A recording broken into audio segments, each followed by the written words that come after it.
On behalf of IWF, I would like to welcome all of you here on this Friday evening to the series We Care. Briefly about IWF first.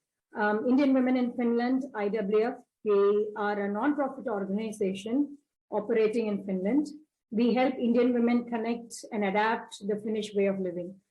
We started as IWF Facebook group in February 2015 and officially registered as an organization in October 2016. Currently, we have about 540 members in our group. We organize wide range of events like mentorship, meetups, cultural gatherings, sports-related events, and more. Our motto is to support each other and grow together. We Care. This is a series of workshops. And our first episode of this series is a workshop on child protection and child rights in Finland. I would like to introduce our speakers here. We have 3 speakers here with us today, starting with Julia Kuokkanen. She's going to be talking about child rights, welfare and protection and systems and processes here in Finland. She is the senior advisor at Central Union for Child Welfare, and her areas of expertise are child protection and child rights, and also responsible for international cooperation.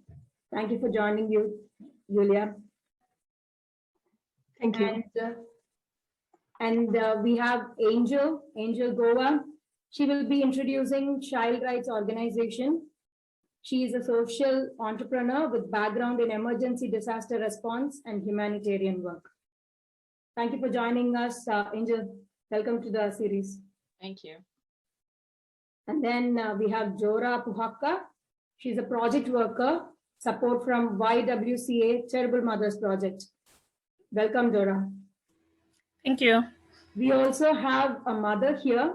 She will be sharing her real experience with us about her journey with child rights and violation case. She would like to stay anonymous, and we respect that. Welcome. So this is how we move forward with the event, and at the end we will have Q&A session where you guys can ask questions and leave comments under the live video, and we will be answering the questions. So Julia, the floor is all yours. Thank you. Can you hear me well? Yeah, we can hear you well.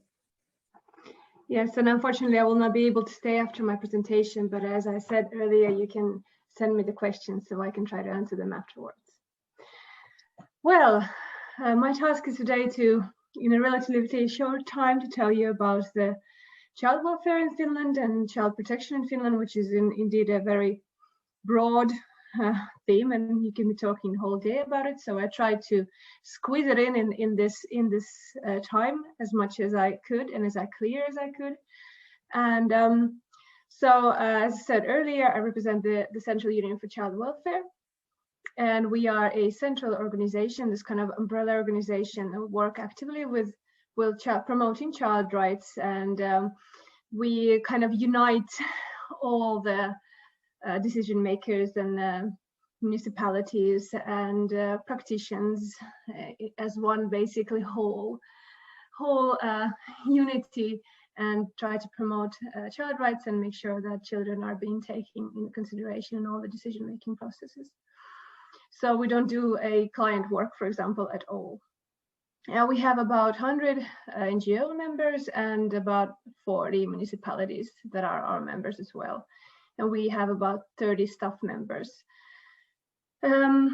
We work in different teams, and my responsibility is the child protection field, and we pretty much work with different kinds of statements and educational projects, and for example, just knowledge bringing and small studies and so on and so forth. And as well as I do very much international cooperation with different countries in this sphere of expertise. We also have a very interesting net page that we hold, and this is very important knowledge for you all, since you can find all the necessary knowledge about child protection in Finland from this net page, and there are, in, if I remember correctly now, 8 different languages that we provide the information just on basis on what child protection is and how does the system work. And there are even small videos about different cases. So I suggest if you want to have more information, you should go and check it out. And actually this page is being at this very moment updated as we're bringing more information about the whole social welfare system and trying to somehow build it more clearly and more understanding and have more information that you would have much more knowledge present in this net page. It will be ready only in a year, but it's still functioning now, the old pages, so please welcome. And today I will be talking about in general Nordic welfare model, because it is very important to understand the whole context in which we're living, the background and the moral background of why, for example, the system is built as it is, and why, for example, the authorities are working as they're working. And then I will go into a little bit more details into the child and family welfare, and as well as into the child protection system. So I will start then with the Nordic welfare model, and in general, the whole universal approach of the services that Finland has. And before we go there, I would like to point out that Finland, as most of the world's countries, has ratified the International Convention on the Rights of the Child, which is actually implemented in the legal system of Finland, which means that Finland as a state is obliged to follow the conventions, treaty, and basically make sure that the convention is implemented in all the different stages of the decision-making process. And when we're talking about the convention, I'm not going to go into it that much, but just in general, if you say something about the convention, you usually say that it's good to remember that it consists of the 3 P's. There's protection, provision, and participation. So what it does is that it guides us towards this 3 direction. It guides us towards the protection of the children, which means that the children should have a right to be protected from activities and the environment that is harmful for the child. So it is, as well as, for example, protection against discrimination and exploitation. And it is very also important that to understand that it is also their right to be protected from one's own actions. So if they are causing harm to themselves, it's also important that the parents and, if necessary, the state is there to protect them. Then we have provision, and provision is a very direct point. It basically says that all the children have the right to the special benefits and services. And we're talking about the right to education, healthcare, nutrition, and decent standard of living. So this kind of very basic things that every single state obliged to provide for the children. And then the third one, it's a participation. And here is the right of the child to participate and express its own opinion.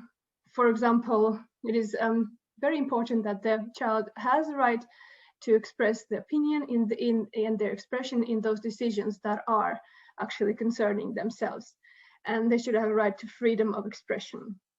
So in this matter, this point of participation is as well as taking in many different decision-making processes. For example, as we're going through a national child strategy at this very moment, and during this kind of a development of this whole big national strategy, the children have been heard and their opinion have been listened about how and which direction the policies, for example, should be developed. But that's again a big theme of its own. And a little bit about welfare state. As I mentioned before, all the countries have been ratifying, or most of the countries have been ratifying the convention, but it still doesn't mean that all the countries are working accordingly the same way, or they're implementing these matters in the same way. There's huge differences between different countries, how they see children, how they work with children, how they're building their strategy. And even if you compare France and Finland, there is already a huge difference in how the welfare systems in general are working. And when we're talking about the Nordic welfare state, it is kind of a result of this kind of long development and long discussion of this kind of practical moral political discourse. But the base idea is that everyone should be included in the society. And it's been gradually basically developed from the bottom up, and the welfare of the children and their families have always been in this country the top priority in political decision-making processes. And of course, as I said earlier, the significance of the human rights treaties such as the Child Rights is crucial in Finland's constitution. Finland's welfare state is built on two basic principles. It's trust and equality.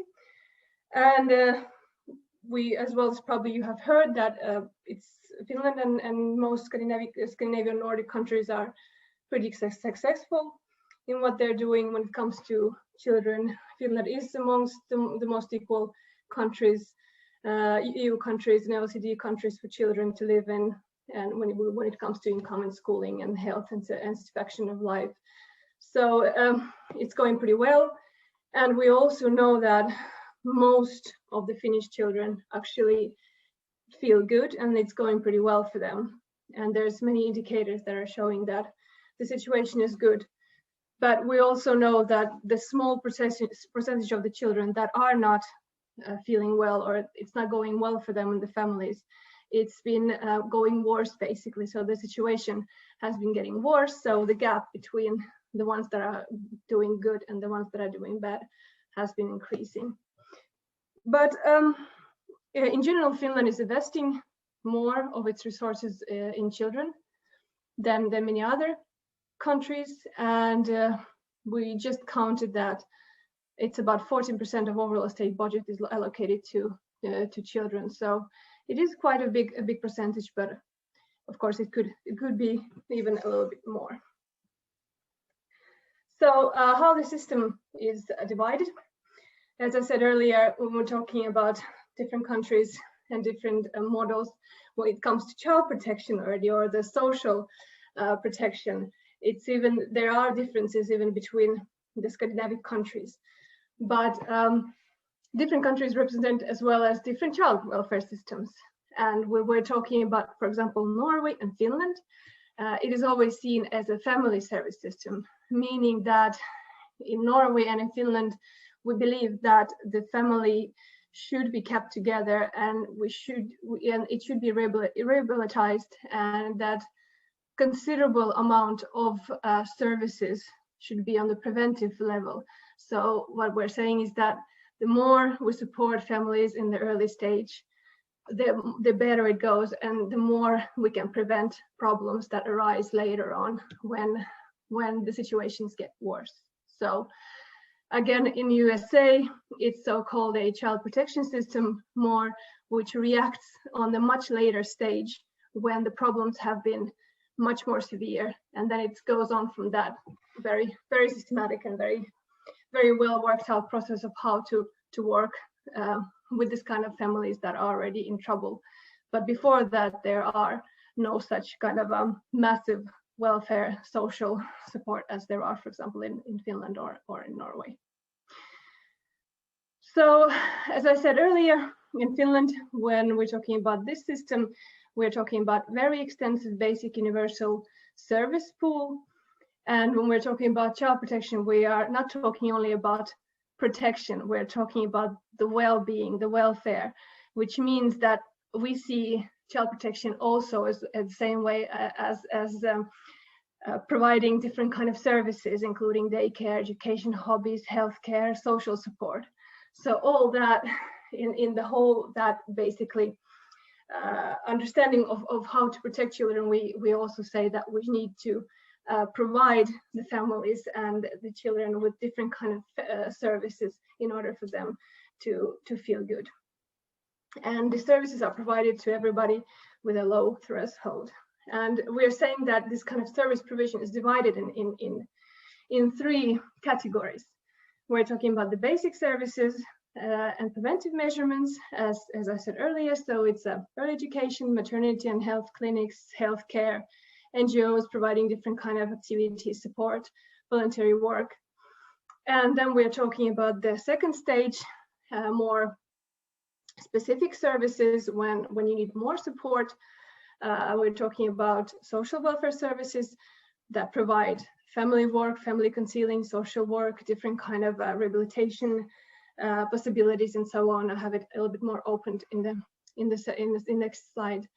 And then when the situation is so that we cannot provide help for the family in those two basic services, and the family needs more support and more help, then only then we're talking about child protection services or child and family specific services. And there is a much more specific services that still are trying to provide help and support for the family in order to prevent, for example, taking children into care. So before it actually comes to a very severe measure, such as, for example, taking children out of home, there is a great sphere of support that is provided, and that is actually also set in the law, that you need to provide a whole bunch of services in order to even think about going to more drastic measures. And where does the system get the knowledge? Where do we know that it is much more helpful to provide a lot of supportive basic services?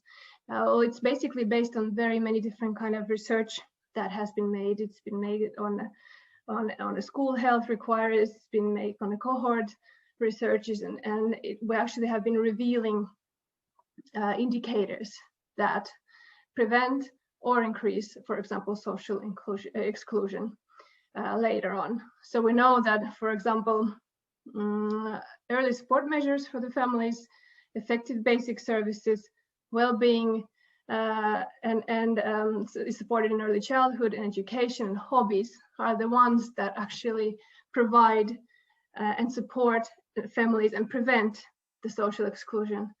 But then again, we know that, for example, parents' education, low education, long-term income support, mental health problems, family changes in the family, such as divorces and so on, they all are the ones that increase the social exclusion within children in their later on lives. So basically, basic services are balancing out the possible problems that the family might have. And when we're talking about in general with the whole system, so you even better have an understanding of how it works in Finland, and in what kind of sense and how much do we actually provide the preventive services and how much we provide the child protection services. And here you can see that the dark gray round and then the lighter gray round, they are all the so-called universal services and the preventive child welfare services. So the biggest part of all the service work is targeted on the basic levels, and only much smaller, more specific, smaller rounds that you can see there. The first, the white one and then the gray one there, they are the ones that are provided by the child protection services. So we provide much more service in the basic services than on the child protection levels. And actually in 2015, a new social welfare act has been entering force, and the point of this act is again increase even more and widen the spectrum of the basic services so that families can get more without being a client of child protection. And basically here you can see how then the child protection works. If all of those basic services don't work, then there comes for example, a child protection investigation, which that whether a family needs child protection or doesn't need child protection services. And then after that, child protection would again offer different kind of services and support possibilities together with the family and only in very drastic situations we're talking about alternative care or placements outside of the home. And then there's also, after the child has turned 18, there's also aftercare, and that means that a child that has been placed outside of the home has a right for aftercare support services until he or she turns 25. So the state is obliged to support this young people in their independent life after they turn 18. And here's just to show what kind of different kind of public services family and children have, starting from maternity and maternal health clinics, childhood family centers, ending up with a different kind of parental leave and parental allowances and childcare leave and so on. So there's a big spectrum of those services that are provided. But then there's a new network of so-called family services. I don't know, you probably have seen some. They are in Helsinki. There are about 5 or 6 of them, and then they're developing all over Finland.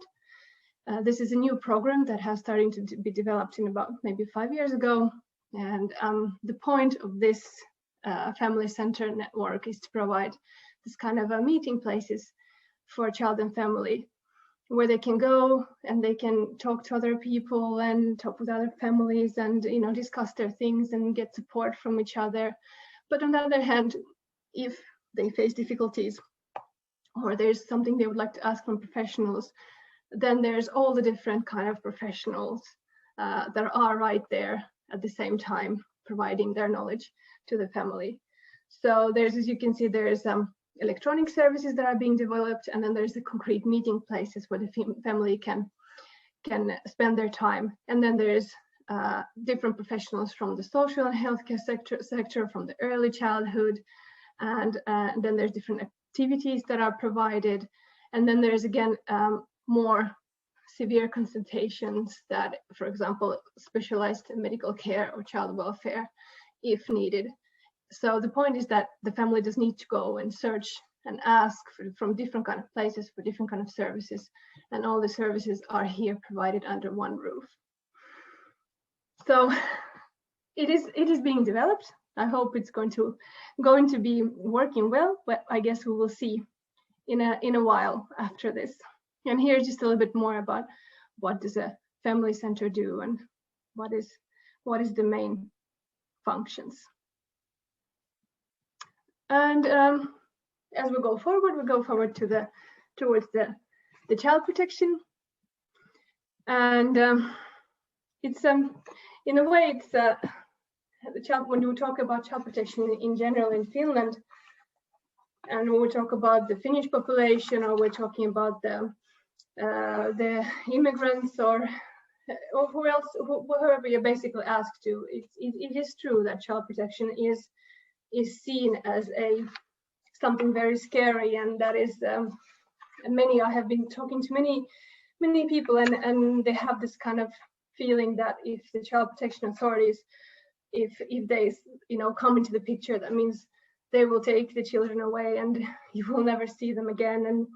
And of course there's different kind of stories that are going around, and indeed social workers do make mistakes, and there are misunderstandings and misinterpretations of how the things should be.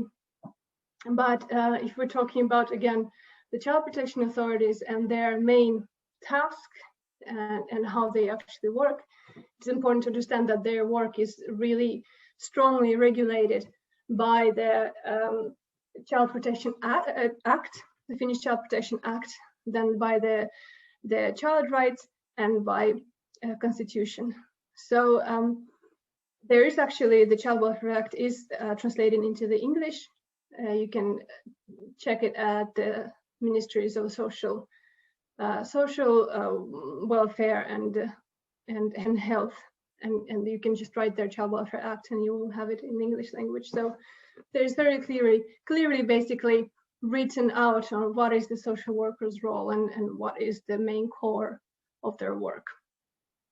And the social worker in Finland in general has has a strong role, and the educational requirements are high. They need to have academical education in social work in order to, in general, have a right to work as a social worker. And every single child that is a client of child protection has his or her own social worker that is responsible for the case and for the well-being of the child. In Finland, as I said, the family and in general, basically holding the child within its own family is very important. And even if the child is being placed outside of the home to, for example, family care or to any other community-based care services, it is always an aim, accordingly to the law, to reunificate the family and the child. So this means that when the child is placed outside the home, it is never permanent. So the social worker has to evaluate every single year the situation concerning the child and his biological family and whether the child and the family can be reunited. And therefore, it is very important that both the child and the family have their own rehabilitation plan in order how to reach the goal and how to reach the reunification of the family. It is also important to know that parental rights, as we know it, parental rights cannot be deprived in Finland. That even if the child is placed outside of the home, the parents do not lose their right. This is because again, the child that is placed into care cannot be involuntarily adopted, for example. In many countries, we know that if a child is taken by the authority and placed in, for example, child welfare institution, he might go automatically out for the adoption, and their parents will never regain their rights in that way. But in Finland, it is not possible. So basically, involuntary adoption is not possible in Finland. And it is also important to know that, for example, when a situation reaches the point that the child should be placed into care, it's also important that there are two ways of how the placement can go. It can go on the voluntary basis. That means that both parents and the child that is 12 years old have been saying yes, that it's okay, let's do it. Then it goes through the social workers. But if, for example, even one person, such as child that has turned 12, says that no, this is not okay, then it goes automatically through the court, and then the court makes the decision whether the child will be placed outside of home or not. And that's basically the basics of it. And it is very interesting, by the way, that in Finland, about 80% of placements outside of the home are actually happening on the voluntary basis. So all the parents and the child are agreeing to the placement. So it is in that way interesting how the communication and collaboration is going. And of course, it is also important to note that most of the children that are being placed outside of the home in Finland are the teenagers. So from the age, more from classes from 8 and up. So usually it's the point where when the children or the parents are not able anymore to figuring out what to do with the child, and the situation is so bad that the child has to be placed. When we talk about, again, the work of the child protection, what does it all consist of? Well, it consists of very many different things. It's very diverse. And since we know that all the cases of different in family, all the families are different, and all the cases are different, you don't have a ready script on what to do and how to act. You always have to evaluate every single case differently and from the perspective of the best of the child. So when, for example, it comes for example, a call about investigation, for example, of the need of the child, we're saying in Finnish it's a lastensuojeluilmoitus. What the social workers need to do is that they have to first evaluate fast whether they have to act straight away if the child's life is in danger.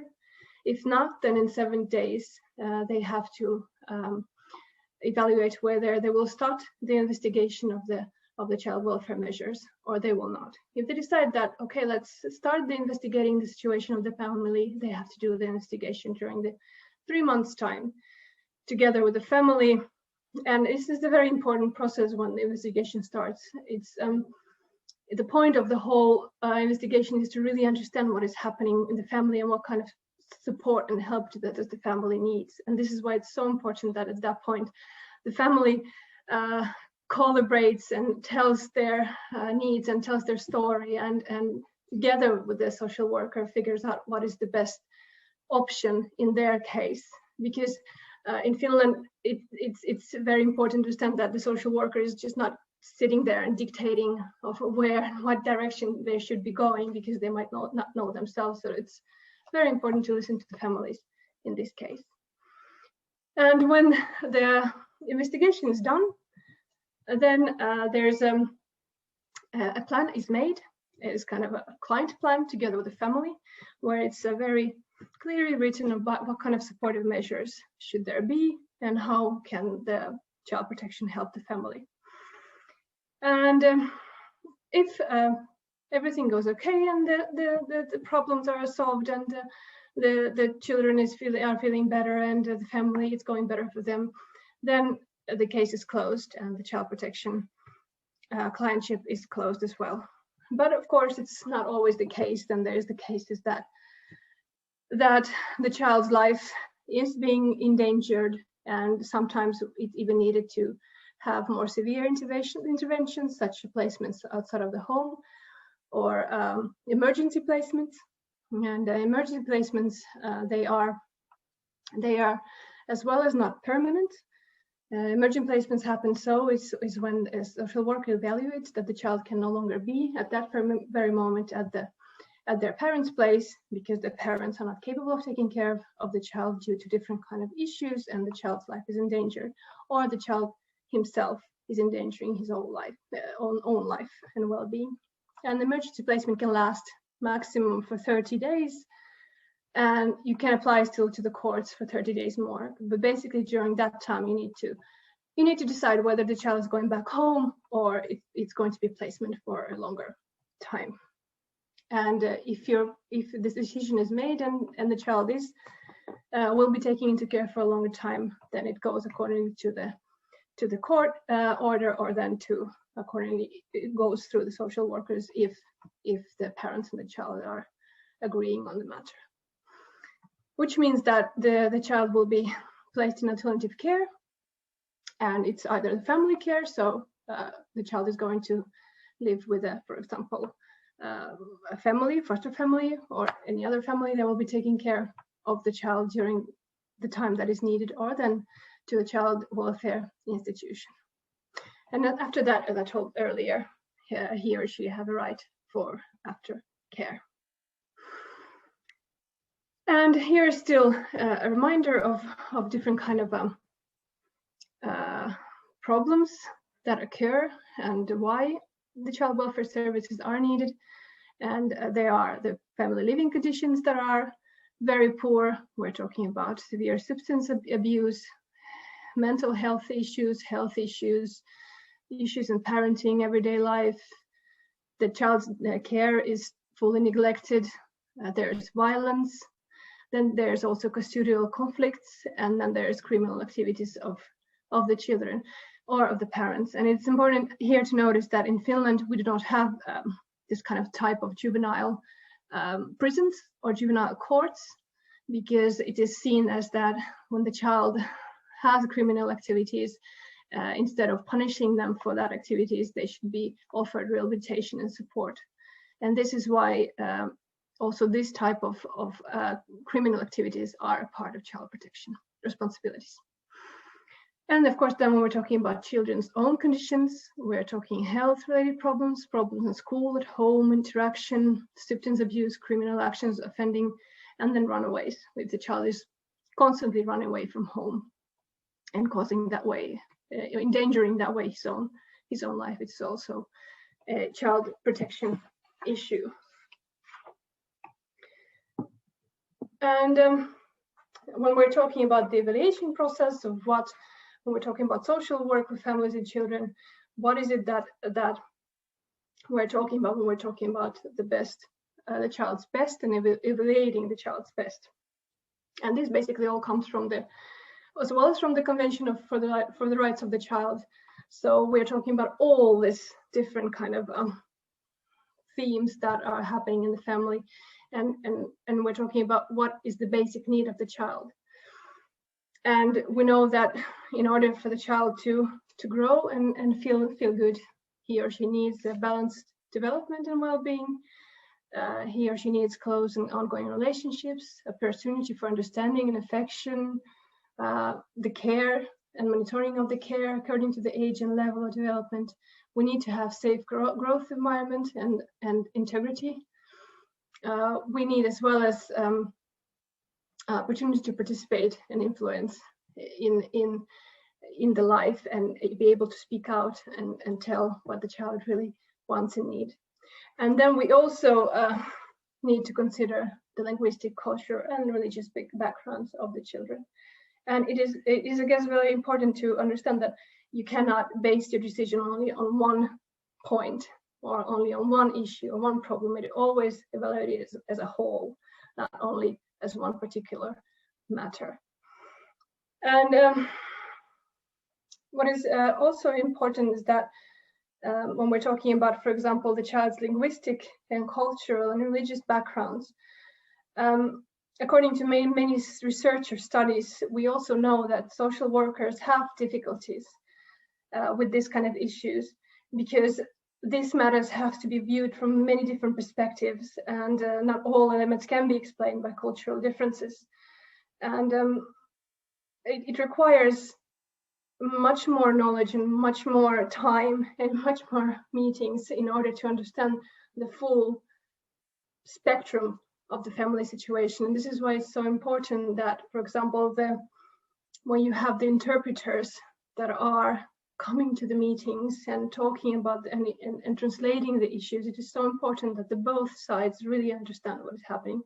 There's so many misunderstandings that have happened in child protection has actually started from clear misunderstanding of what is going on, what are the requirements and what are the goals and what are the needs of the families. So the communication is basically key to this matter, and this is probably one of the things I keep on always saying, that when the family should be able to tell their story and tell what is happening and as well as tell what they need in order for a social worker to understand what is really going on. And here is still some basics of a child protection work, just to one more time show you how it actually works. And here is again, we're talking about, when we talk about child protection work, it is based, most of it all is based on the open care service provision, and is always according to the law. Before you start with any kind of drastic measures, you need to make sure that the family has been offered all of the open care services that it is in order to improve their situation. And it is always done with parents and with different kind of multi-professional networks. And as I said earlier, placement outside of the home, it can be short-time emergency placement, or it can be long-time placement into care, family or institutional care. And it is always aiming for unification of the family. And the aftercare is supporting in the adjustment to the independent life, and it is also voluntarily. And here's still a good picture of how the child protection is seen and understood. And as I said earlier, the core of child protection duties are the preventive work and the open care. And the out-of-home care or placements out of home care actually is a much smaller part of these services. But in the public image, child protection is seen totally the other way around. It's flipped the picture. So it's seen more that the child protection services are working most of the time on the out-of-home placements and much less on the open care work and the preventive work. So this this is a short presentation of the child protection as I had for you. And here's, of course, this contact information of whom to contact if, for example, you have been having issues with child protection authorities, because it might be a very complicated matter. And if you feel that your family has been misunderstood and mistreated in that way, then there's always a possibility of making a complaint. You can make a complaint to the social ombudsman, and social ombudsman duty is to require for example, a report from the child protection services about why they are working, what they're doing, and why the decision-making process is made what is made. Then there is, of course, advice on the custody matters. And if you need to know and need help on the custody and, for example, divorce, then you can have legal aid office help from that. And of course, if the question is already going towards the taking into care into the court decision-making processes, you can also complain to the parliamentary ombudsman, makes his own decision on whether it was the right decision or not. And then, of course, you can always contact the municipalities' child protection authorities in order to get the explanation of why they are acting, what they're doing, and what is the reason behind that. So the Family Center, you can watch from the YouTube here if you want to know more about it. And I guess for me, the time is up, 1 minute late, but I hope this was a short but fruitful presentation about child protection. As I said earlier, the questions can be sent to me later on. I will try to answer them as much as I can. Thank you. Thank you, Julia. Thank you so much. There is just one question, but do you have time to answer for it right now? Yes, one. Okay, maybe I can take that question. So to save your time, I think thank you so much for your presentation. It really gave us the overall view of the child protection services and the welfare system. We understand that the emergency care placement of children is the drastic or the end measure in a situation of child abuse or violation of rights. But do you think that everyone has really followed and the process before doing that, and they have consulted the families before doing that? Because in some of the situations where we are aware of, this came as a surprise for the families, and they were consulted and spoken to only after the children were removed from the school or the daycare. So what is your opinion about this?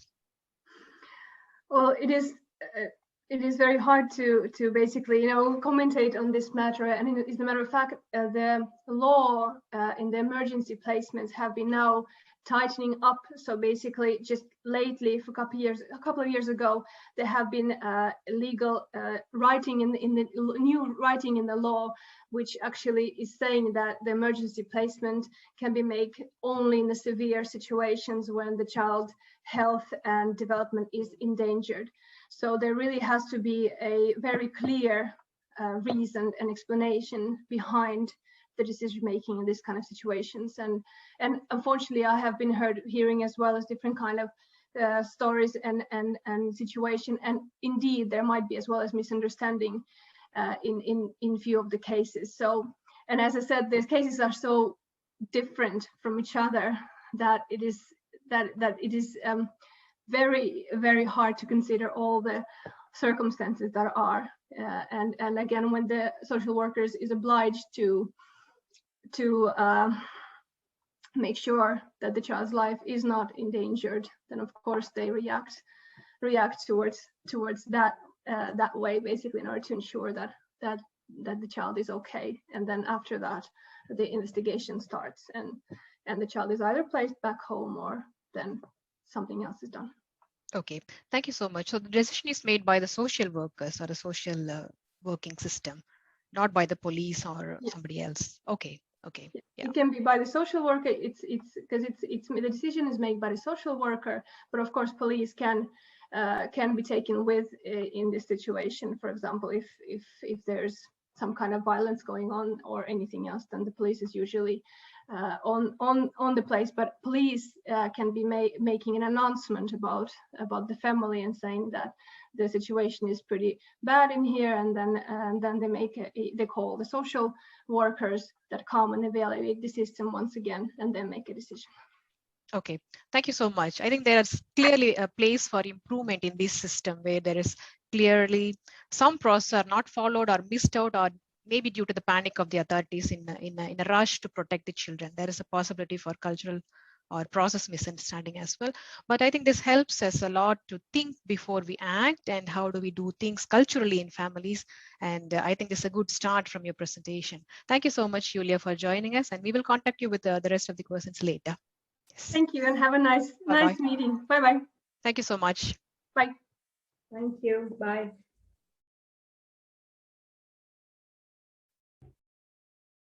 Okay, now Julia's presentation is over. Thank you so much, Julia, again, and we'll move on with Angel. The floor is all yours. Hi, everyone. Nice to meet you all. You too. That was really interesting for me also to hear Julia's presentation. I know this organization from before. I think they're doing great work. But like many institutions, I think what happens in the textbooks and on the presentations is maybe a little bit far from what happens in everyday life. So my background is humanitarian work. As said, I'm part Indian, so I've Indian grandparents on both sides of my family. Born in Gujarat, lived in almost all the major states of India, Tamil Nadu, Kerala, Delhi, Goa, like everywhere. Few years, so my parents moved every 2 years. So I have the great, culturally, I'm very wealthy. I have a good understanding of Indian culture, and as well as my stepmom, since I was 6 years old, is Finnish. So I got to have some form. We didn't live in Finland or come here till recently, but I've had that sort of Finnish influence. So I do understand where both parties are coming from. And the organization I work for, it's called Lasten Oikeudet, that means children's rights in Finnish. And we are representing Finland on the global scene. So we're one of the leading organizations. For example, there's an organization called World Parents. So we're representing Finland there. As Julia mentioned, I thought that she raised a lot of good points. So I think that I could comment on those. I didn't really plan. I thought I will just speak from my heart, because I have quite a lot of experience with these on the ground child protection cases of Indian families, but also of all kinds of families. It's true that Finland has signed this United Nations Convention for the Rights of Children.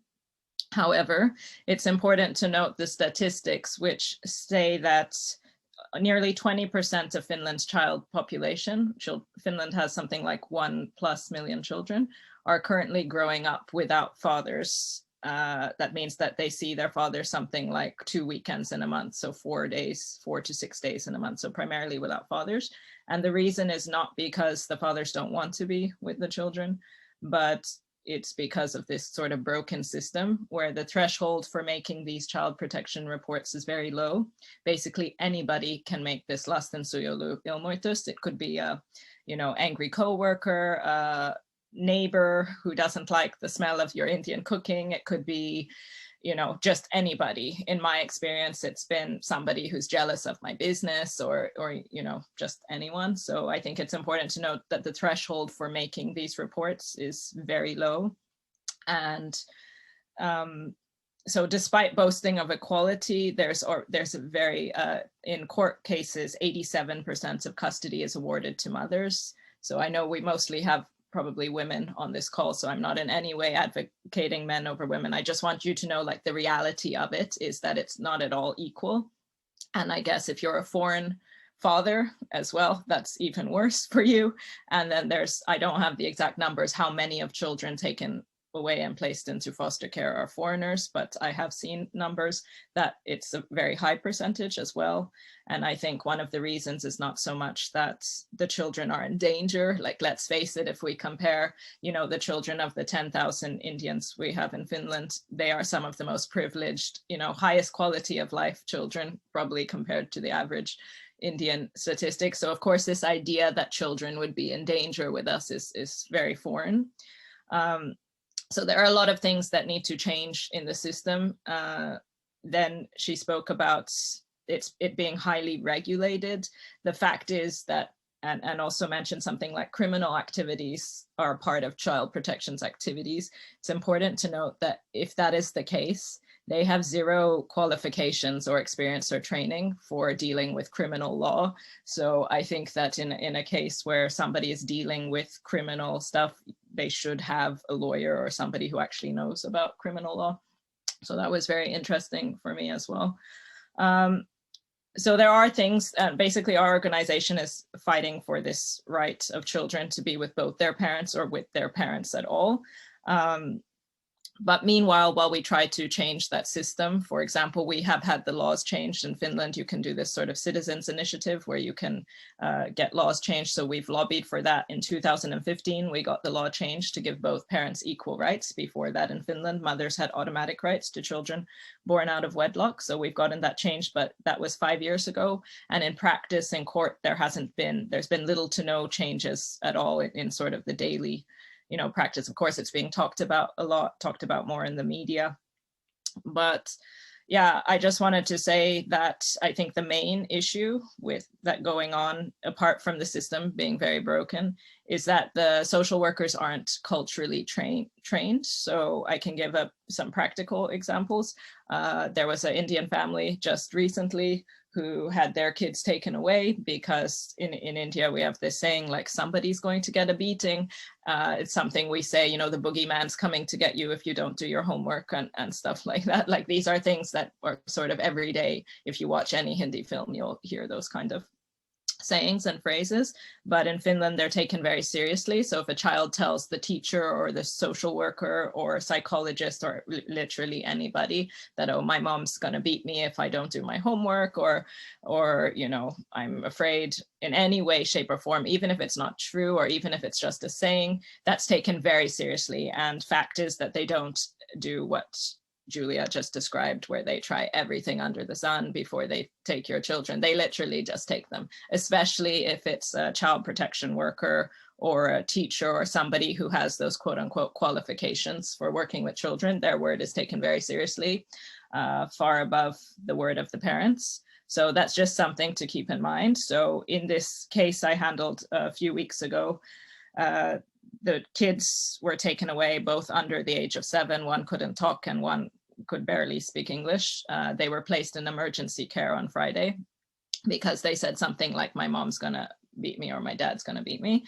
So in that case, what happens is the kids are placed, as Julia said, in 30 days into this sort of welfare home. And then within that time, if the social workers find a reason for that to go to court, then there's another 30 days. But basically the only way sort of out of that situation is to just admit that, yes, even if you haven't beaten your kids, to just say that, yes, we have, our culture is different and we, used to smack our kids sometimes, but we're really sorry and we'll never do it again.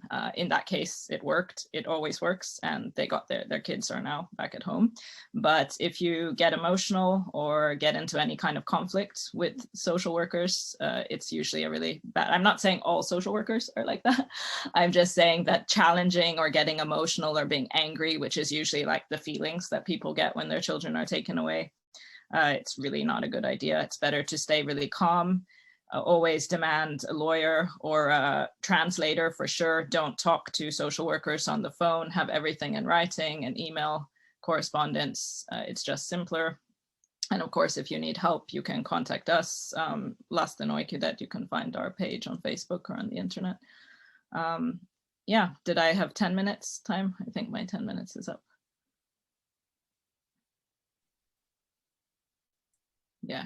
Yes, but if you have anything important, I think you can go. Yeah, no, I just wanted to summarize that. I think the main issue, like our job is to sort of fix the system along with, Julia's organization and other organizations. But in the meantime, like while we are fixing the system, please don't let your children be traumatized for life because they got lost into this broken system. Like it will probably be a whole generation before we can fix this system and really honor the rights of social workers should be trained in different kinds of cultures. Probably they should have like an Indian social worker or somebody who's been to India who understands our culture, you know. So meanwhile, please, you know, do the following. As soon as anything happens to you or your children, don't freak out, you know, take care of your health, sleep well, try and get support from organizations like this one, contact us so we can help you to make sure that your rights aren't being violated in any way. I'm happy to give my personal number. Make sure you have everything translated into your local language. This is your right according to law. Everything should be given to you. It's super easy for there to be misunderstandings, so always keep a paper trail. In Finland, it's completely legal to record every conversation that you are a part of. Record on your phone, even unobtrusively. Like, don't make people feel like you're attacking them, but just for your own protection and your children's protection, I found it very useful to always have like everything recorded, so then it's never he said, she said, and then you can, if there's some misunderstandings later, you know, you can sort that out and have evidence for it. So, you know, like, let's not make light of this situation. These are our children's lives that we're talking about. And I think it's really important to know that, yes, a social worker who gets something like, you know, 2,000 euros per month and has probably never been outside of Finland has the power to make or break your child's life. And if that's not something you're completely comfortable with, it's important to watch your rights and your children's rights and make sure that they are honored by protecting yourself legally. Thank you. Thank you so much, Angel. Thank you so much for, you spoke honestly from your heart. Thank you so much for that. And now we have Dora Puhaka. So the floor is all yours, Dora. Thank you.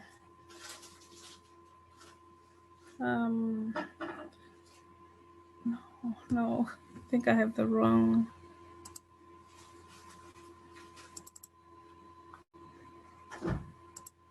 Thank you. Can you see my screen? Yes. Okay, thank you.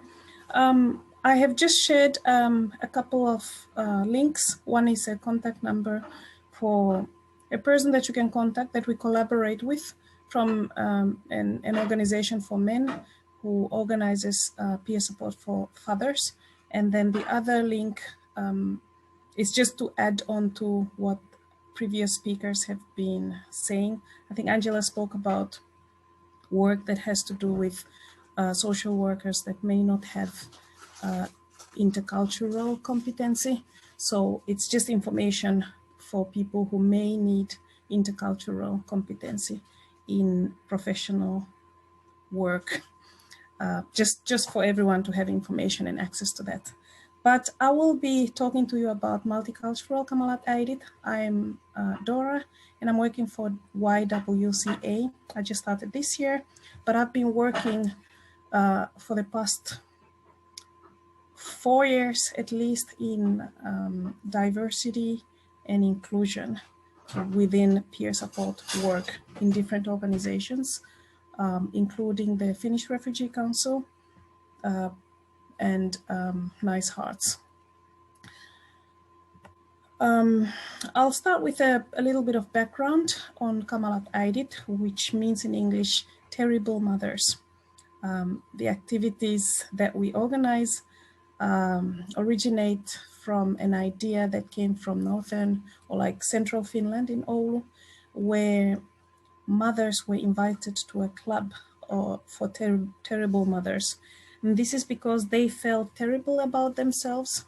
They felt that their children felt that their mothers are really terrible, and they were going through a difficult phase in their lives as mothers, and they didn't really feel good about themselves. So they were looking for other mothers who would understand them and help them feel like they're not really alone in that experience. It started as an event that was just gonna be for that evening, but these events kept recurring and the mothers started feeling more empowered. They started getting informed because they were sharing experiences, they were sharing information, they were enhancing their skills, and they realized that at the end of the day, they didn't feel like they were terrible mothers, but they started feeling like wonderful mothers who were doing a great job of bringing up their children.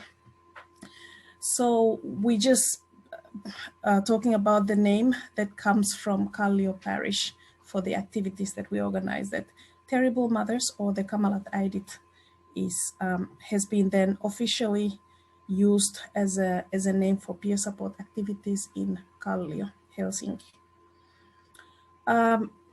With time, throughout the years, we've been working for the past 15, now it's the 16th year, 15 years, we've been developing a model that we are using now to organize peer support activities.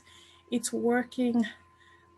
We have about 300 Finnish-speaking peer supporters, plus 26 multicultural and multilingual peer support group leaders. In 2013, this model became a registered trademark, so it's possible to use it as part of our activities, and I'm welcoming mothers to be part of our activities if they're interested. We have some open activities that are open for everybody, and we also have closed activities. That's our main focus, and that is for the group leaders. So you're welcome either to participate in the open activities or to be part of the leadership program. We are funded by STEA, which is the Funding Center for Social Welfare and Health Organizations, which is basically support from the Finnish government. The reason why we are organizing these events, we have many reasons. I'll speak about 5 of them. The first one has to do with we're trying to make it possible for mothers to not feel like they are alone in their situations. So they're no longer at the same, like the last time that they had a conversation with other mothers was when the children were very small and they were chatting at the sandbox. Another reason is when children grow a bit older, they start speaking, they start getting their own friends.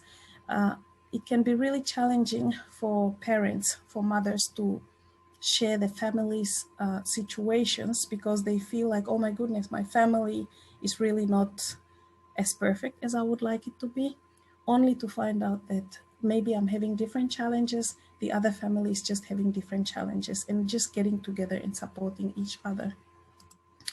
Then it's often a situation that the family just often finds itself in. Parents are really busy with work, and one moment you think that the child is small, and in the next moment you realize that the child has grown up and they're behaving totally different from what you expect them to behave. Another reason is just to be able to share laughter and tears, share happy moments, share sad moments and experiences with people that are in the same situation, and connecting with other mothers and feeling like you are one of them. And the last that I would speak about is what we do. We focus, I think it was Julia who spoke, Julia and Angela spoke a lot about children. So our focus group, our target group is the mother. So a mother often in the family is the person that takes care of a husband and children, but there isn't much support for mothers. So what we're offering is a safe space for the mother to meet herself. And when she gets to meet herself, she gets to meet other mothers, and just to be able to express herself and listen to her thoughts in a safe environment. The work that we're doing is preventive. Again, we just heard about the preventive work, the open work, and then when children are being taken away. So we fall under the preventive work. Going to the next slide, and I'll speak about the importance of peer support. Peer support provides a space where people can meet their peers, i.e. they meet people in the same situation. This means quite a lot to a person, especially when you have moved to Finland from a different culture.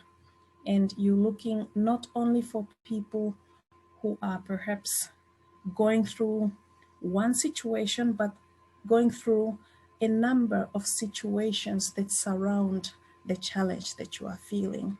Whether it's having a child that is behaving in a manner that is different from what you think or expect them to behave, in addition to your own challenges that you're meeting when you're moving to a new country, the challenges that a mother has in parenting in a foreign country.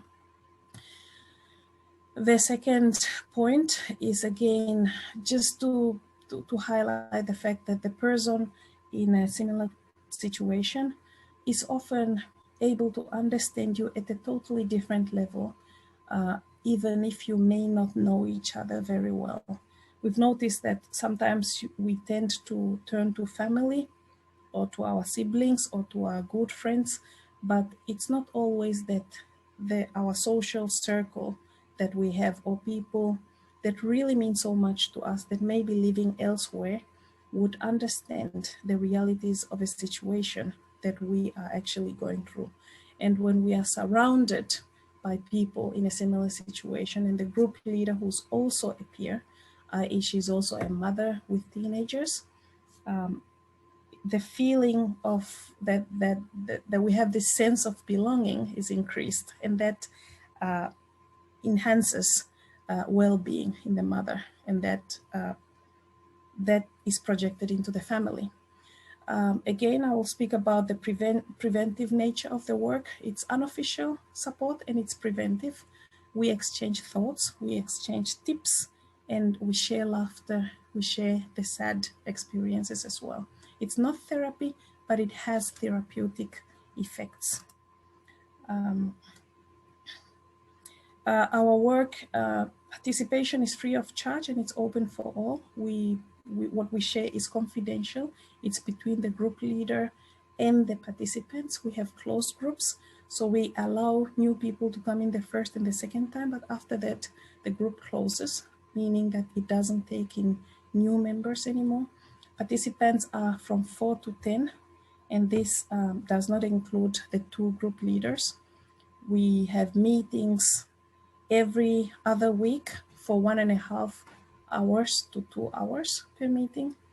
And we have 2 group leaders per group, and that is for them to be able to support each other as leaders as well. And we offer free materials available for group leaders and for the participants.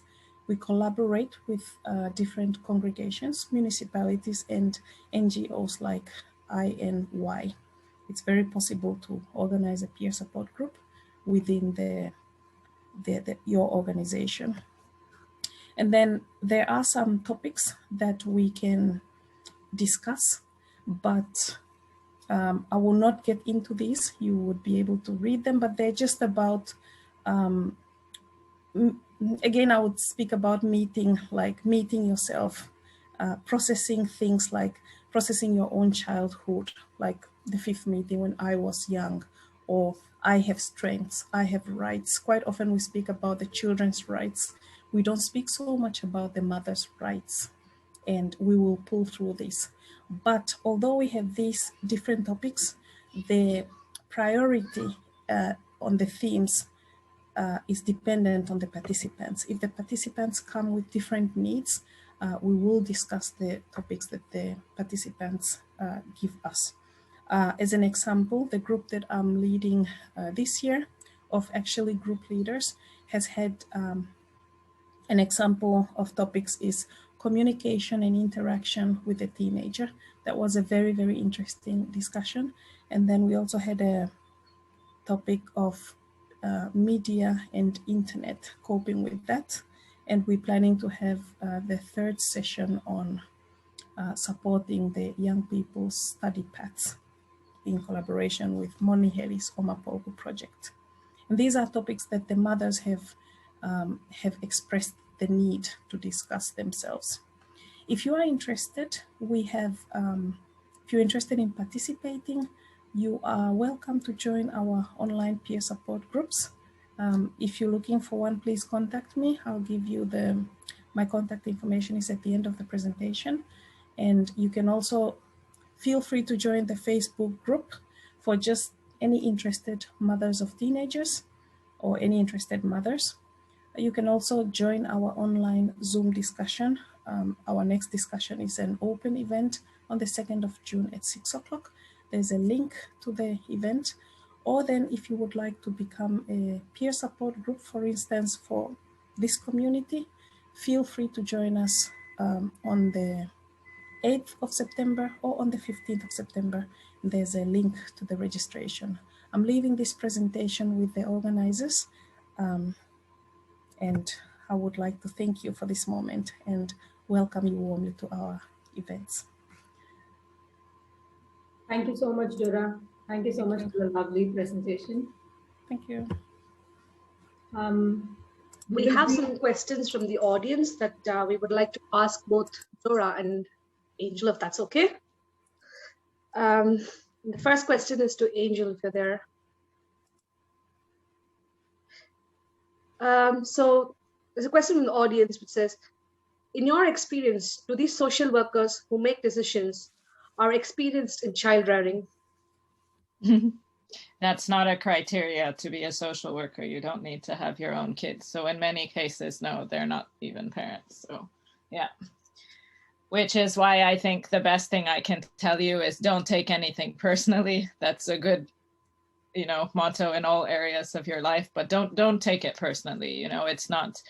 A lot of them, okay, if we look at the greater statistics, 20% of Finland's population experiences depression and anxiety. Like, there are a lot of people who are not mentally even very healthy and well, so they can tend to take out their personal, if they're going through a divorce or a breakup, or they don't like foreigners or men or women or whatever their story is, they can easily take that out in their work.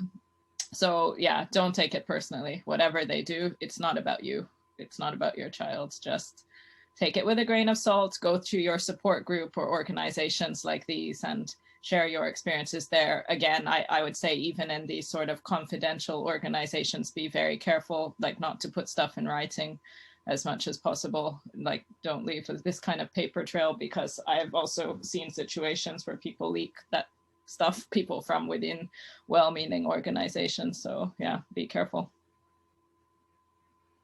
Thank you. Thank you for that. And our next question is, what is the statistics of the unification of family after the child has been placed in our home care? Dora, you want to answer that? I don't really work with that, so okay. I unfortunately I don't have an answer. To be honest, I could try and search for it, but please. Yeah. To be honest, I don't know, but I can say this. I'm not sure if you're aware, but social services, it's privatized. It's actually not government owned. And by that, I mean not the actual lastensuojelu, but the places where the children live. What are they called? Welfare homes. This is privatized. So it's actually a huge multi-billion-dollar business. So good to keep that in mind as well.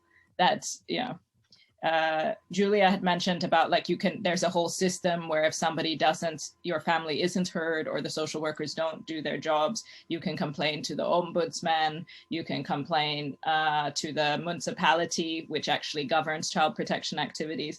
But just so you know, again, if you complain to the ombudsman, the waiting time is like 6 months to 2 years. So your children will be grown up by then.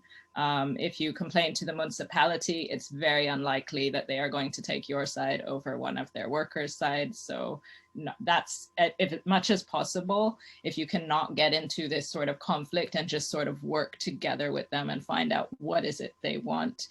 Really, the only reason they can do emergency removal is for physical violence. or that you really wouldn't be taking care of your children, like they would be starving or, you know, in some kind of grave danger. So let's assume that the reason why most Indian kids are taken away is some kind of violence allegations. So like I mentioned earlier, the fastest way is just to say, yes, sorry, in our, you know, country, corporal punishment is okay. We didn't know, we're sorry, we'll never do it again. That is honestly, whether you've done something or not done something, that is the fastest way to get your children removed. And if you can do it within the first 30 days before the matter goes to court, that's even better, because once it goes to court, it can be there for months to years. So not a good plan.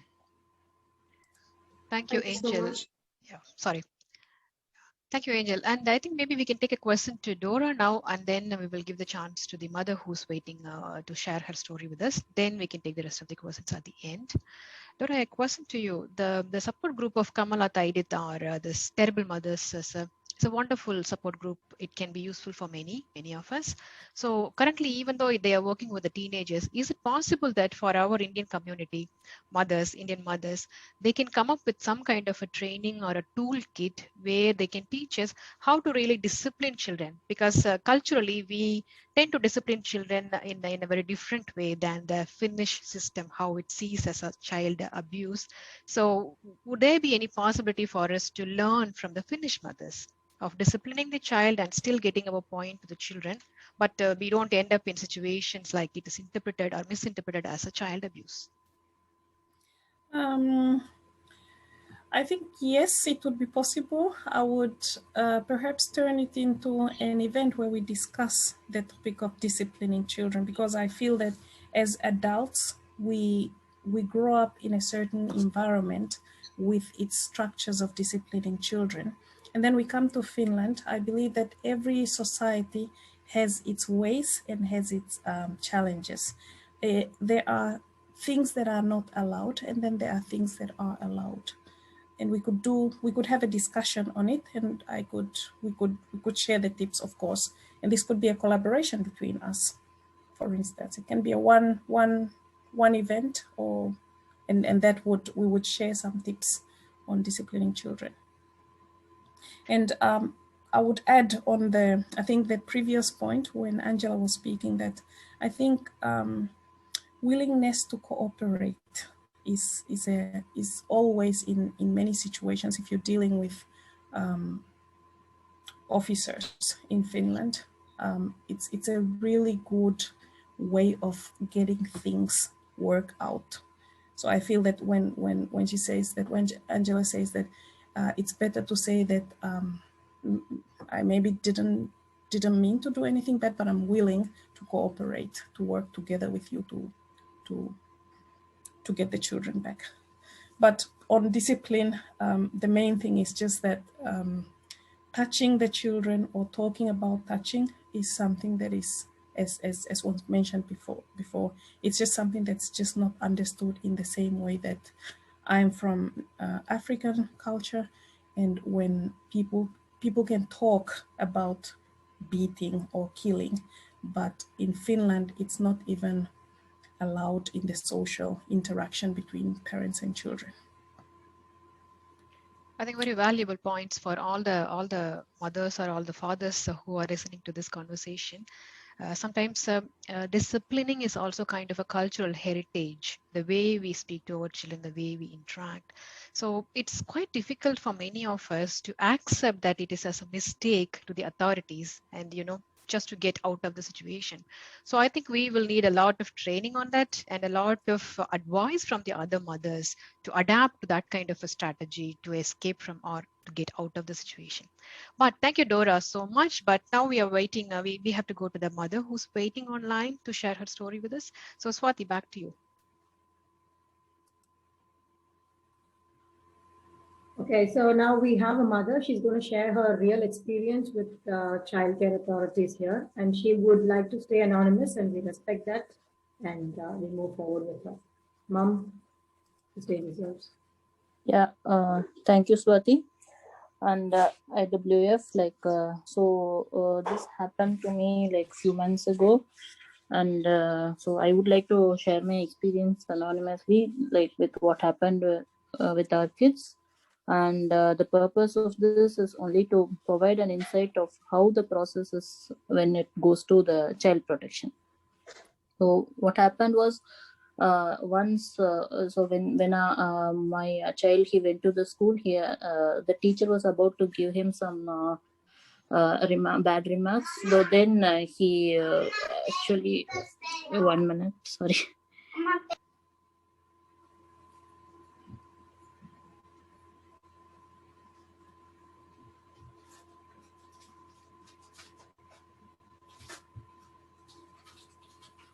She's on mute. She'll be back.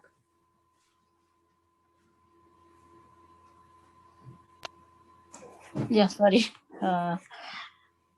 So like he had said the teachers my parents would hit me. So it's like a total misinterpretation there. It's like just we tap them, or we say that I'm going to beat you, but we really don't do that.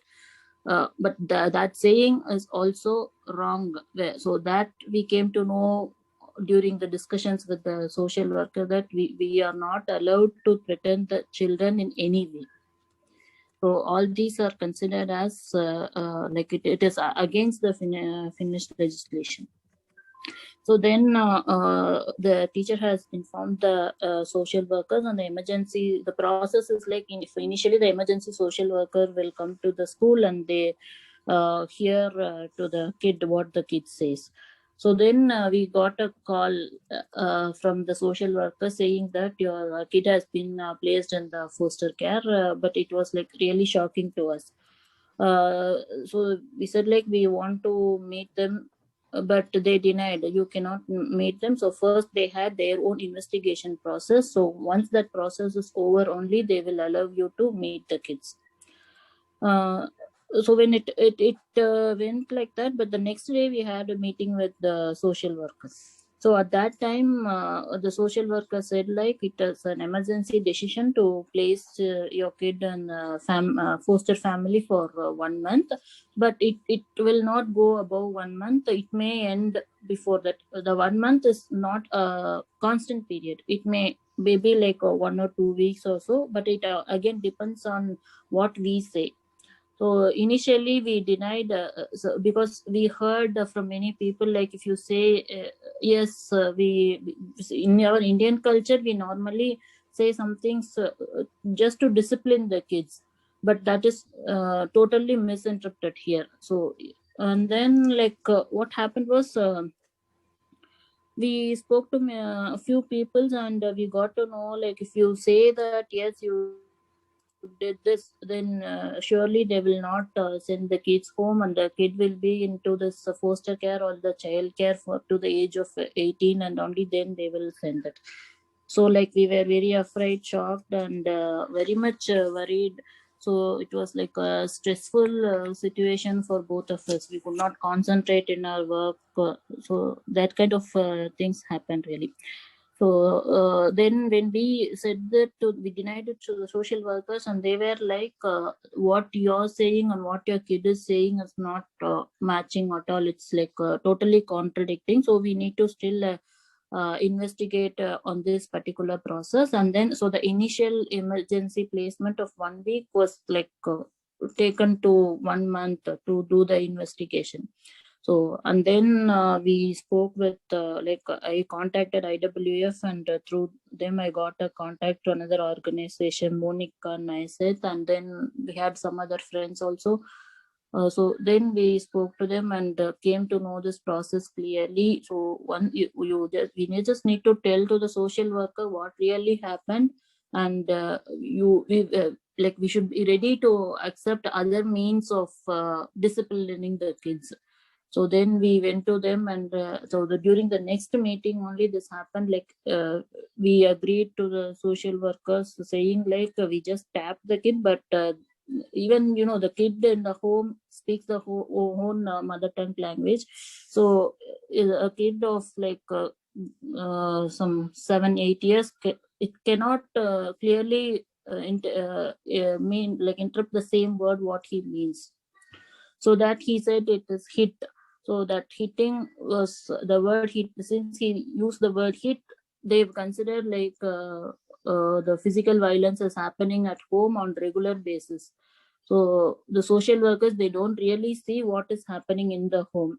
It's only based on what the kid is saying. So if the kid is saying something which is not happening also, then they consider that what the kid is saying is true and what we are saying is not true. So it's always they talk from the well-being of the kids only. So we can, they say like you have the rights to reject, or you have the rights to like go to the court and everything. But even if you go to the court, it will keep dragging for at least it's like 3 months for to take up your case. So until then they will be with the foster care.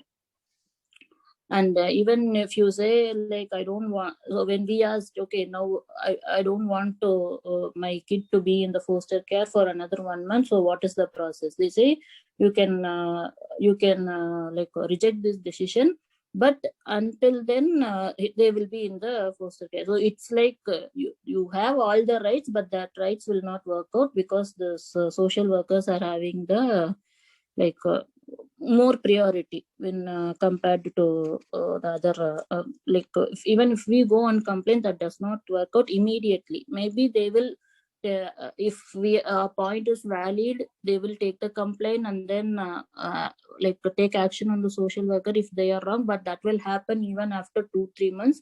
But until then your child has to be there with the foster care. So it happened like this. Then during the next second meeting with the social worker, we said like we just talked, but that is the usual way of upbringing the kids in our like in India. So we don't see any mistake in this, and our intention was not to hurt our kids.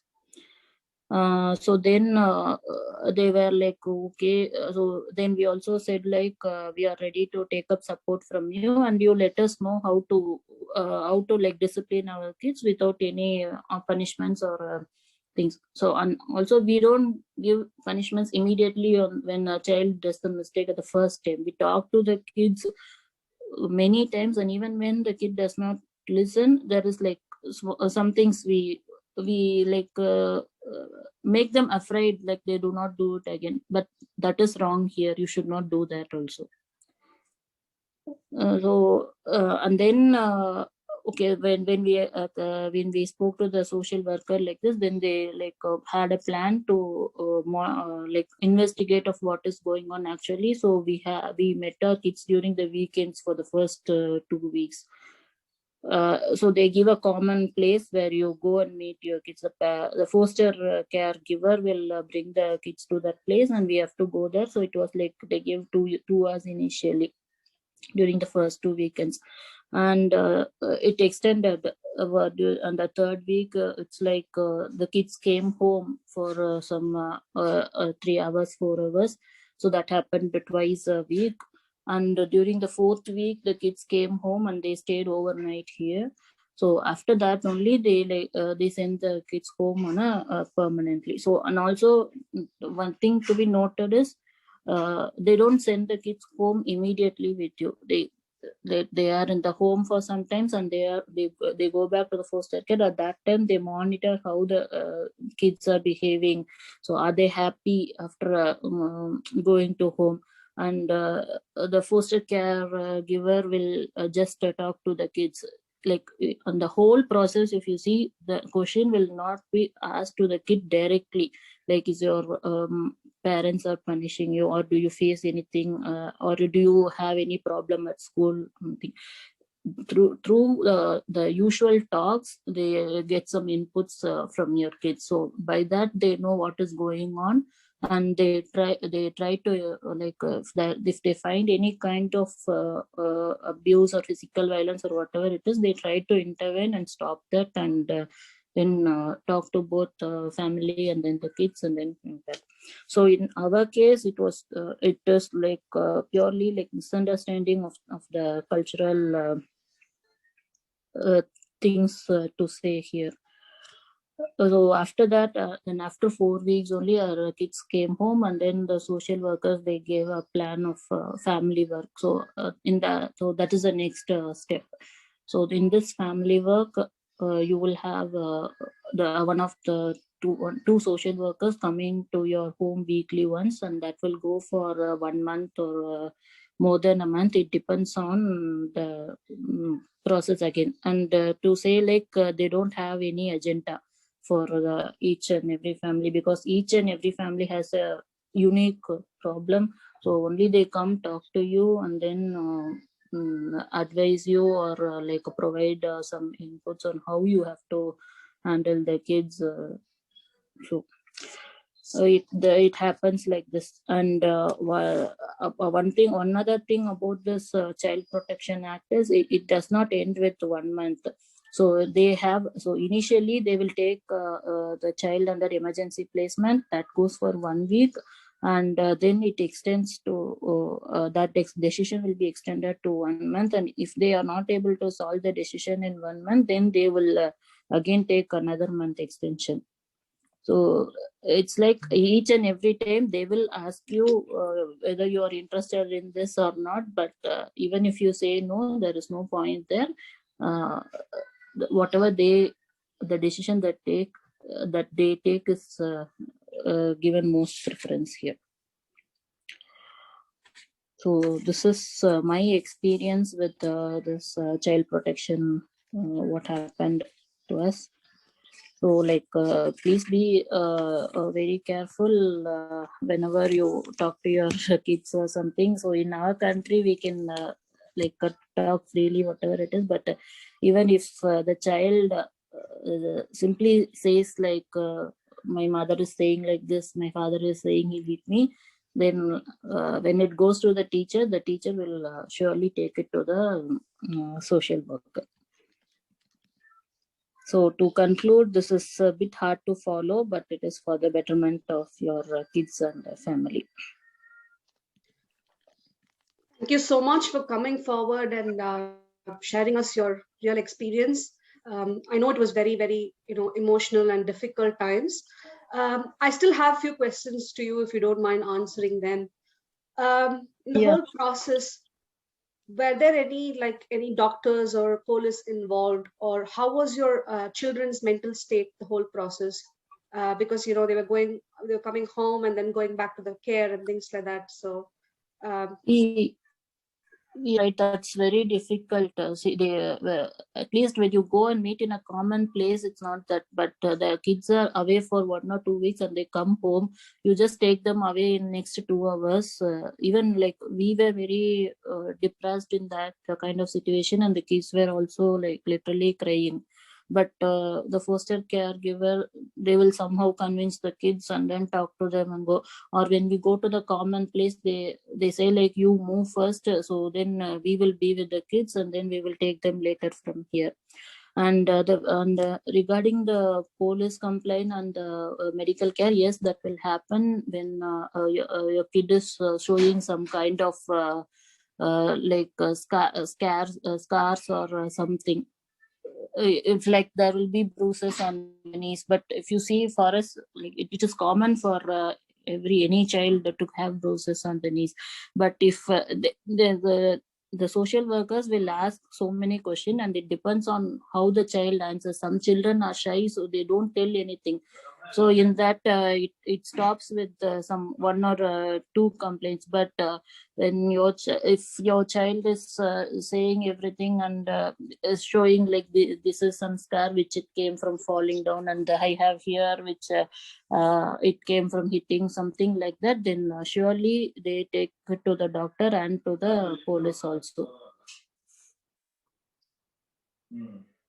Thank you so much for that. And this question is to Angel and Dora.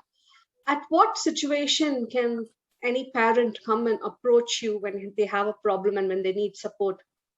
Which stage do you think they should come to you? If we're talking about child protection, I would say the sooner the better. Like the moment your kid gets taken away, or you hear from child protection, I can give my phone number. And I guess Dora, your organization is more like preventative, right? So in general, if you need support adjusting in Finland or to motherhood or life, or I think you're on mute, Dora.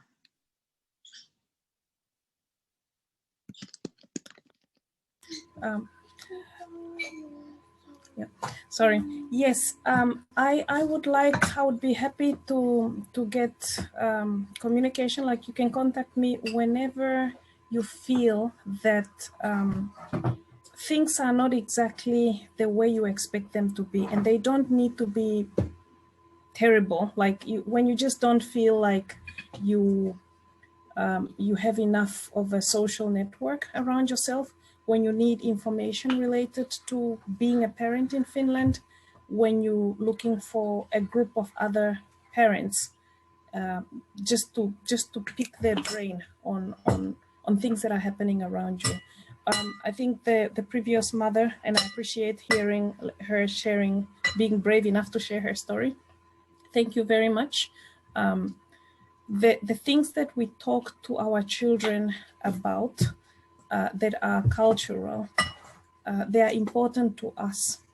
And I believe that these are things that help us quite a lot to thrive in the environment where we grew up. They strengthened us and they enabled us in that environment.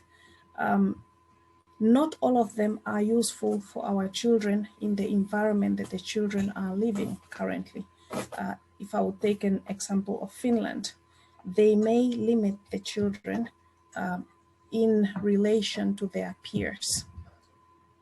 So it's really important to understand what is, maybe if I would put, what is allowed and what is not allowed as a parent, and also understanding the rights of a child, because I feel that even when a child is taken, the child has the right to see the parents.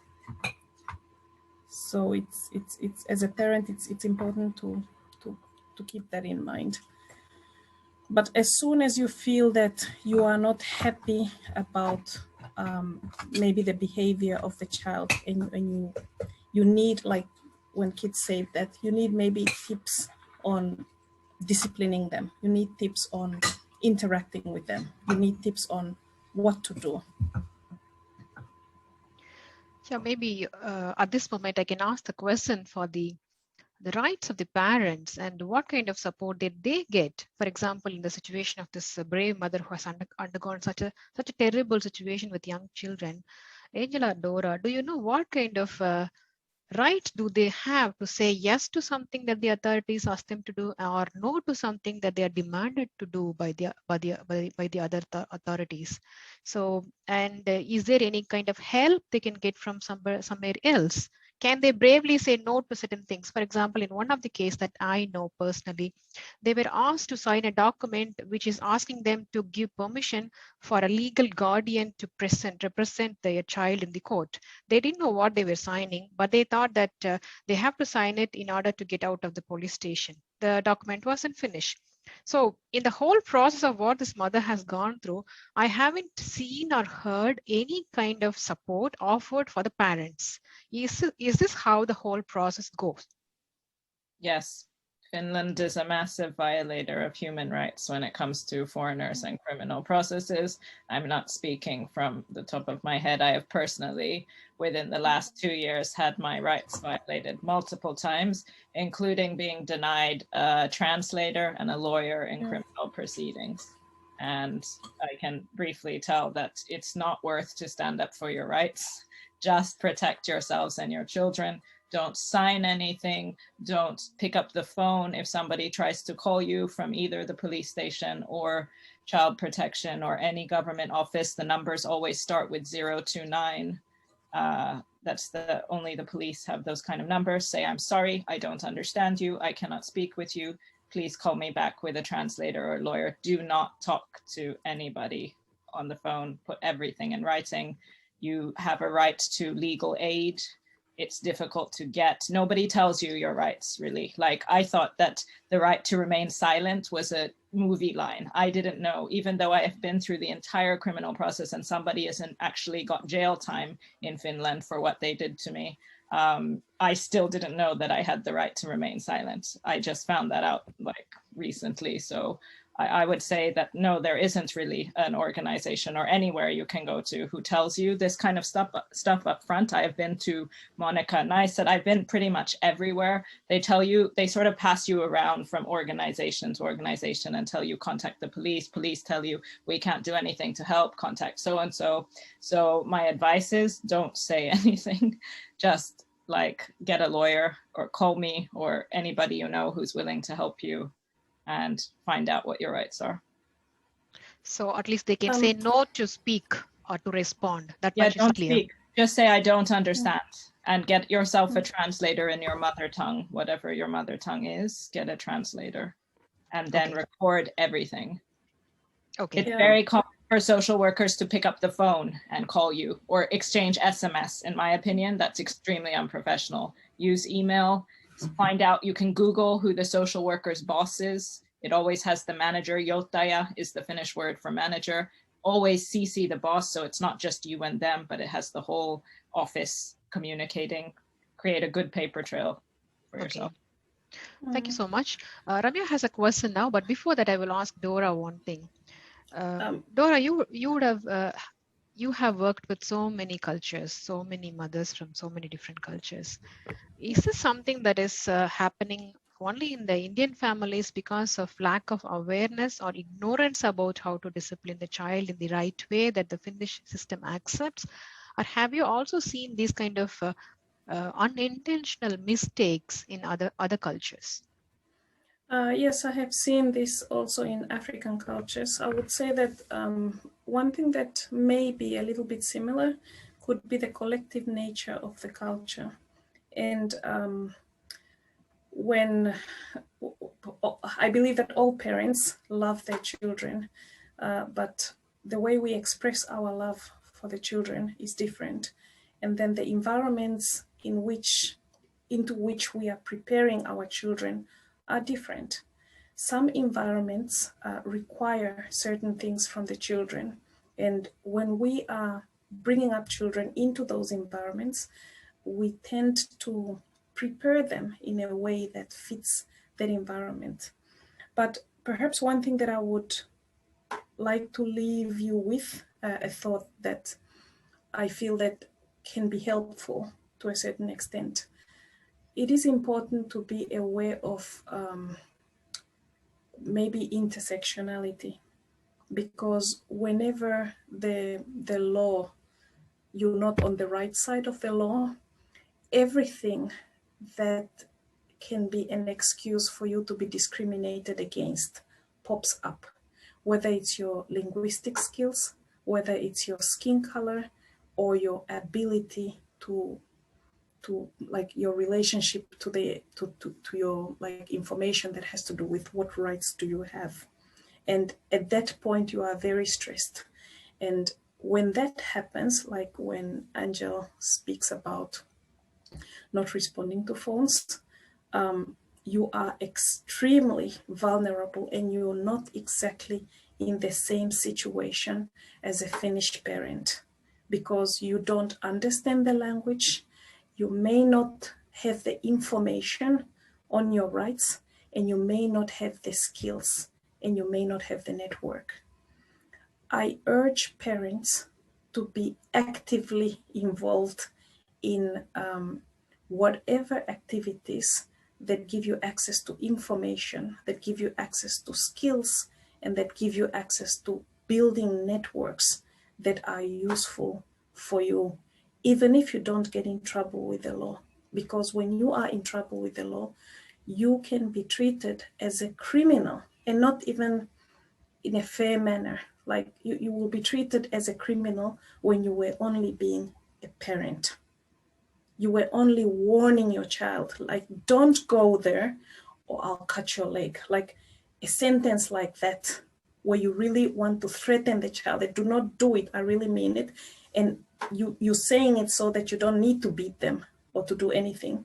And at the end of the day, that will get you in trouble, and you will be treated as like the horrific criminal, and in a position where you cannot even express yourself, and it can be really humiliating. So I feel that it's important to be aware of our intersectional, I don't want to call them disabilities, but I would say intersectional vulnerabilities. So let's whether it's into Kamalat Aidit or any other organizations, I shared contact to another organization, but please feel free, even if in INY, this feels like a safe space for parents from India. And I feel that if you have some support groups for parents within this organization, you'll be able to share information, you'll be able to share skills, you'll be able to network and invite different guests to talk about different topics. And we could start together with the discipline topic, really. Thank you so much, Dora. I know we are really running out of time, but we have a few more questions. Is it okay if we still continue, or do you want to answer them later? Yes. Okay, thank you so much.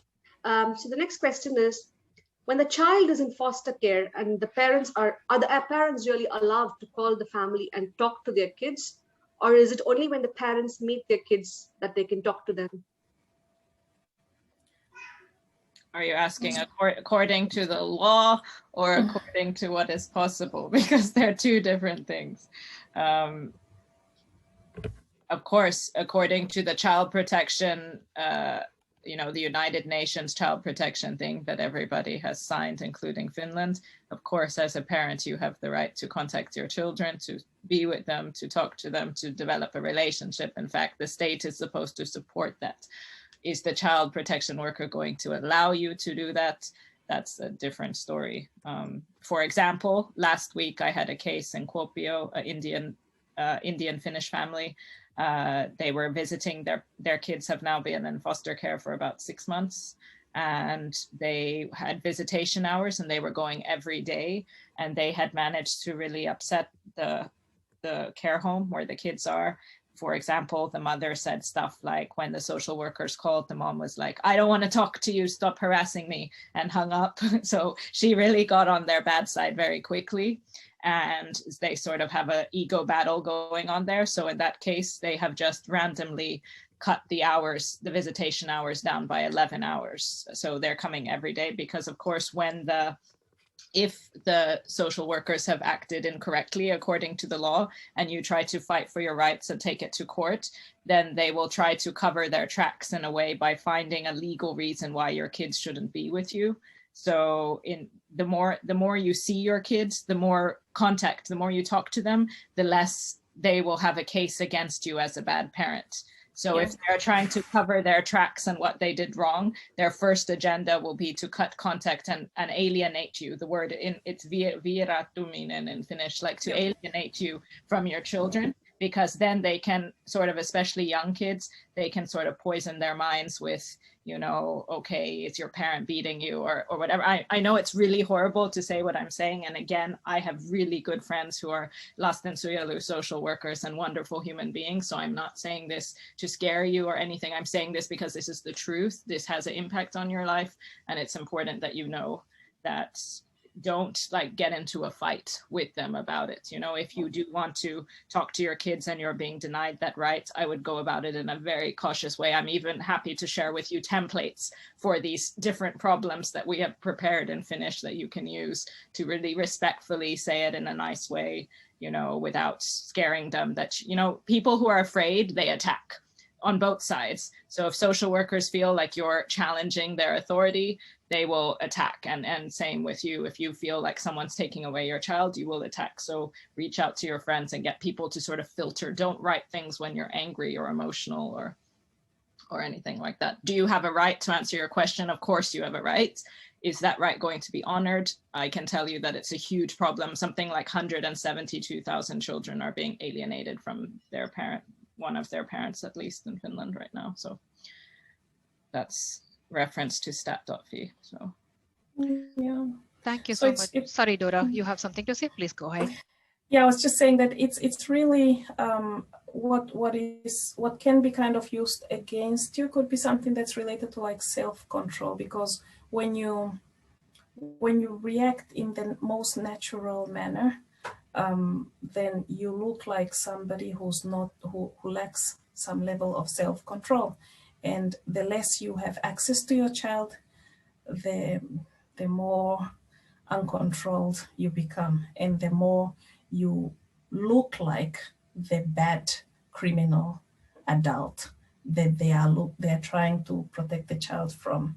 So you can be videotaped or whatever. Like people just try to, as I said before, try to express an ability to your willingness to cooperate, because that would help you. And as Angel said, that I think what is really important is speak from the point of view of the child, that the child has the right to see a parent. Try as much as possible to consistently see your child, because when you don't see them, it can be also used as neglect. But like, no matter what the child has done, try to see them and try to remember things that you used to do. Let's say you used to do this on Mondays, or you used to do this on Tuesdays. Like, try to really have consistent times to see them and just be calm.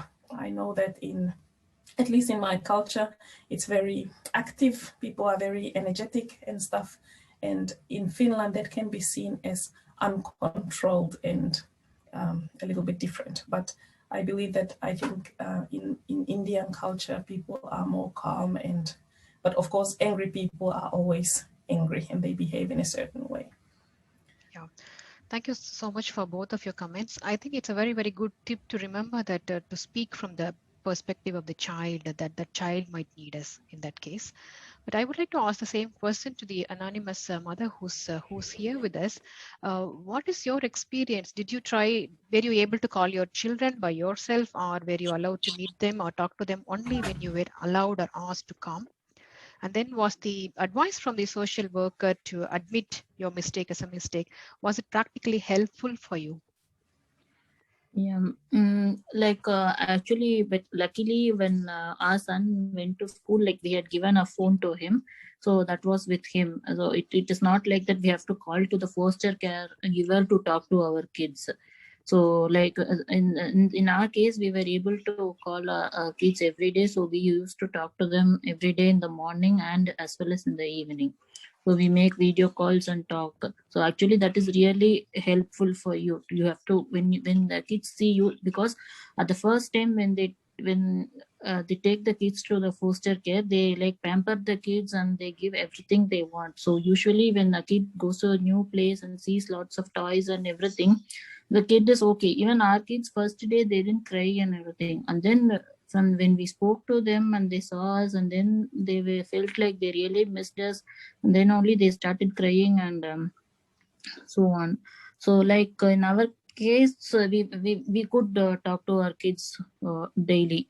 But other thing is like this happened to me, like once I was out of control, and I like when a social worker said like we have to continue this, and I was like, why are you doing this? Can't you understand? And your process is very slow. So she was like like I was like a little bit kind of was hard towards her.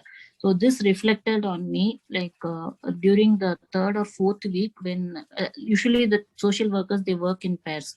When one social worker was okay to send the kids for home stay earlier, the other social workers said like this has to go for 1 more week, and then only we can allow the kids to home for the home stay.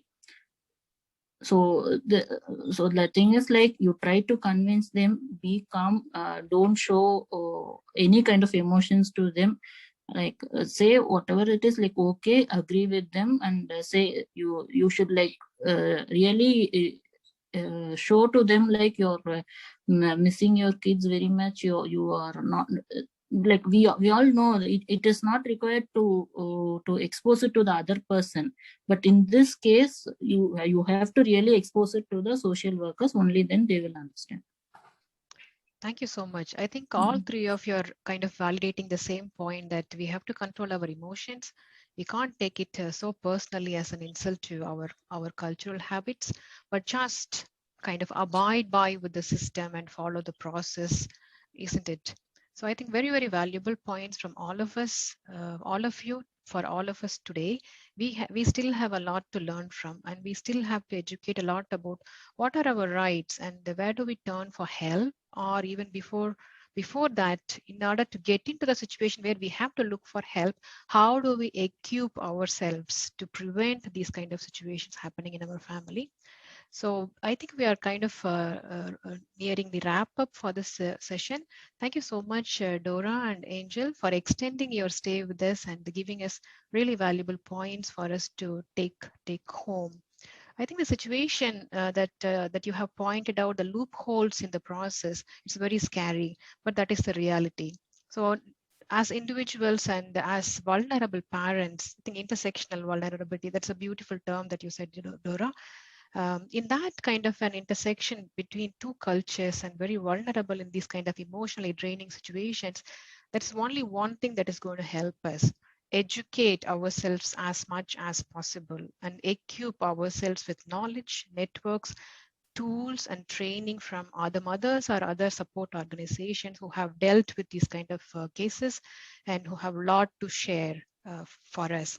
So we are looking forward for the next steps in these lines, in these kind of themes on child rights or child abuse. Then we are planning to have the next session with the Mannerheim League for Child Welfare, and also with some help from Dora. Then we are planning to have some kind of a toolkit and training session for the parents, maybe more like an interactive session with the mothers and people like Angela and other experts, so that we have an interactive cultural interaction to learn lot of points from real life cases.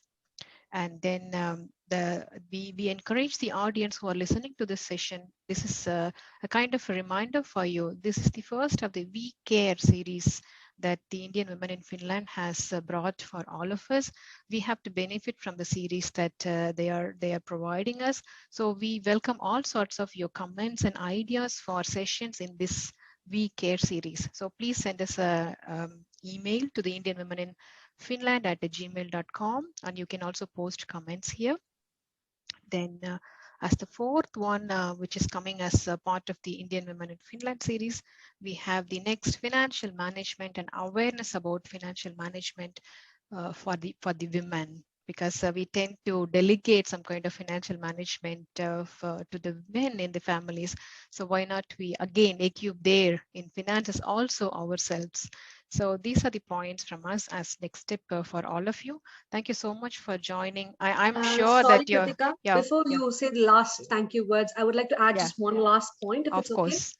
okay. In this whole session, we have, shared a lot of things and a lot of support links and support groups and everything. But what I would like to stress here is we are, as IWF, your main support group. So in case you don't know who to contact to, you could always reach to us and we will channel you to the right people.